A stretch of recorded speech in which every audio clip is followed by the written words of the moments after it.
కానీ పర్మిషన్ తీసుకోకుండా 60 రోజులు రాకపోతే మాత్రం ఖచ్చితంగా ఇబ్బంది. గతంలో బాలకృష్ణ కూడా అసెంబ్లీకి అటెండ్ అయ్యేవాడు కాదు. ఆయన మీద చర్యలేమి తీసుకోలేదు కదా అని కొంతమంది పాయింట్లు లేవదీశారు. ఏదేమైనా జగన్ అయితే ఇవాళ నిర్ణయించుకున్నట్టుగా అర్థమవుతుంది. సో దీంతో తెలుగుదేశం మీడియా అంతా కూడా జగన్ భయపడ్డాడు, జగన్ భయపడ్డాడని టైటిల్ పెట్టి వాయిస్తున్నారు నిన్నటి నుంచి. పోకపోతే ఏమో పోలేదంటారు, పోతే భయపడ్డారంటారు. సో ఎందుకంటే ఇదేదో ముందే చేస్తుంటే జగన్కి ఈ విమర్శలు వచ్చిండేవి కాదు. ఒకవేళ జగన్ భయపడుతూ ఉండొచ్చు, 11 మంది ఉన్నాం కదా, మనల్ని అవమానిస్తారు, అక్కడ మనకు మైకీరు, మనల్ని తీవ్రంగా ఇచ్చేస్తారు అనేది ఉండొచ్చు. అది జరుగుతుంది కూడా ఖచ్చితంగా. ఇక్కడ ఏ పార్టీ అతీతం కాదు. గతంలో జగన్ని ఇలాగే అవమానకరంగా అసెంబ్లీలో తెలుగుదేశం డీల్ చేసింది, తర్వాత జగన్ వాళ్ళు కూడా అదే చేస్తారు, ఎవరికి తేడా లేదు. సో ఇప్పుడు మళ్ళీ వాళ్ళు చేస్తారు, చేయకుండా ఎందుకుంటారు? అందులో పైగా జగన్ అంటే బండబూతులు తిట్టే ఇద్దరు స్పీకరు, అసెంబ్లీ స్పీకరు డిప్యూటీ ఇద్దరు కూడా జగన్ని ఎంత ఘోరంగా తిట్టేవాళ్ళు మనం చూసాం. సో అలాంటి వాళ్ళు స్పీకర్, డిప్యూటీ స్పీకర్గా చంద్రబాబు పెట్టాడంటేనే దాని వెనుక వ్యూహం కనబడట్లేదా? సో ఇదంతా చూసే జగన్ వెళ్ళలేదు. కానీ వెళ్ళకపోతేమో జనాల్లో మళ్ళీ ఇదే మీడియా జనాల్లో ప్రచారం చేస్తుంది. అందువల్ల జగన్ అవమానాలకు గురయ్యి బయటకు వస్తే ఆ రకమైన సింపతి జగన్కి వస్తుంది. ఇది నిజానికి ఒక గోల్డెన్ ఆపర్చునిటీగా భావించి మనల్ని అవమానిస్తారు అంతే కదా, అవమానించని అది ప్రజలకి మనం తీసుకెళ్ళచ్చు అన్న ఉద్దేశం తెల్లాలి. సో రాజకీయాల్లో అవమానాలు ఇవన్నీ ఉంటాయి, దానికంతా భయపడి ఇంట్లో కూర్చుంటారంటే రాజకీయాలు చేయకూడదు అట్లాంటప్పుడు. సో ఎందుకంటే మనమేమన్నా ఉత్తమంలాగా ఉన్నాము, మనం కూడా అవమానించాం అవతలని. ఇక్కడ ఒక డౌట్ ఏంటంటే తెలుగుదేశం మీడియా రాస్తున్నది ఏమంటే జగన్ కావాలనే తెలివిగా ఒక ఎత్తేసాడు. ఆ ఎత్తు ఏంటంటే రేపు మాత్రం అటెండ్ అయ్యి వచ్చేస్తాడు, దాంతో ఇంకొక 60 రోజులు పోవాల్సిన అవసరం, మళ్ళీ 60 రోజుల లోపల ఒకసారి వెళ్ళేసి వస్తే మళ్ళీ 60 రోజులు ఎగ్గొట్టచ్చు, ఈ ప్లాన్ వేస్తున్నాడు. కానీ నిజంగా అతనేమి రాడు అనేది కూడా వీళ్ళు అంటున్నారు. మరి అయితే రేపు మాత్రం జగన్ అయితే అసెంబ్లీ హాల్లో 9:30కి ఎమ్మెల్యేలు, ఎమ్మెల్సీలతో సమావేశం అవుతున్నాడు. మొత్తం వ్యూహం ఎలా ఉండాలని ఖచ్చితంగా రేపైతే గ్యారంటీగా అందరూ అటెండ్ అవుతున్నారు.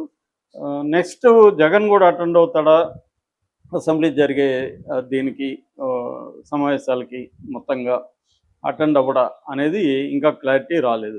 అంటే తెలుగుదేశం కొంత మనకి ఇంకా క్లారిటీ లేదు.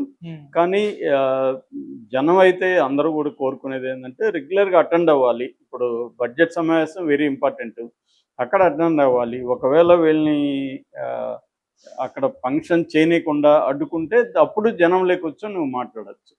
అంతేగాని నేను అసెంబ్లీకి పోనంటే అది వీళ్ళకి ఒక ఆయుధంగా దొరుకుతుంది మీడియా, తెలుగుదేశం మీడియాకి కానీ తెలుగుదేశం నాయకులకి. చూడు జగన్ ఎందుకుంటూ రాలేదు, ఆయనకి ప్రతిపక్షం ఇవ్వాలంటే మేమేంది ఇచ్చేది, జనం ఇవ్వలేదు ఆయనకని వీళ్ళు మాట్లాడతారు. టెక్నికల్గా ఇంతకంటే తక్కువ ఉన్నప్పుడు కూడా ఢిల్లీలో కూడా ప్రతిపక్షం ఇచ్చుండొచ్చు, అది కోర్టు తేలాలి.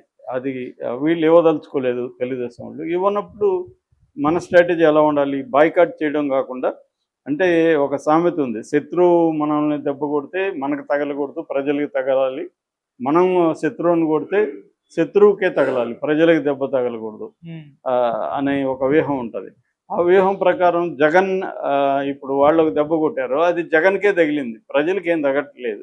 అంటే జగనే అసెంబ్లీకి పోలేదు, భయపడ్డాడు అని ఇప్పుడు పోతే కూడా మళ్ళీ భయపడ్డాడు అందుకనే వెళ్తున్నాడు అనేది ఉంది. ఎటు భయపడడం నష్టం లేదు, ప్రజల కోసం భయపడి వెళ్తే తప్పేం లేదు.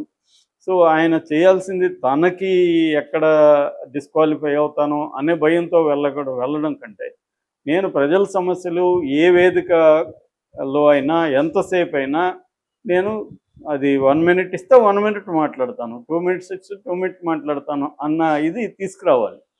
సో ఎందుకంటే ఆల్రెడీ ప్రజల్లో కొంత అసంతృప్తి అయితే చంద్రబాబు ప్రభుత్వం మీద బయలుదేరింది. ఎందుకంటే 9 నెలలు అవుతున్నా ఒక్క పెన్షన్ తప్ప ఇంకే కూడా సూపర్ 6 లేదు, అమలు చేయట్లేదు. ఓపెన్గానే చేతులు ఎత్తేసాడు చంద్రబాబు, డబ్బులు లేవు అంటున్నాడు.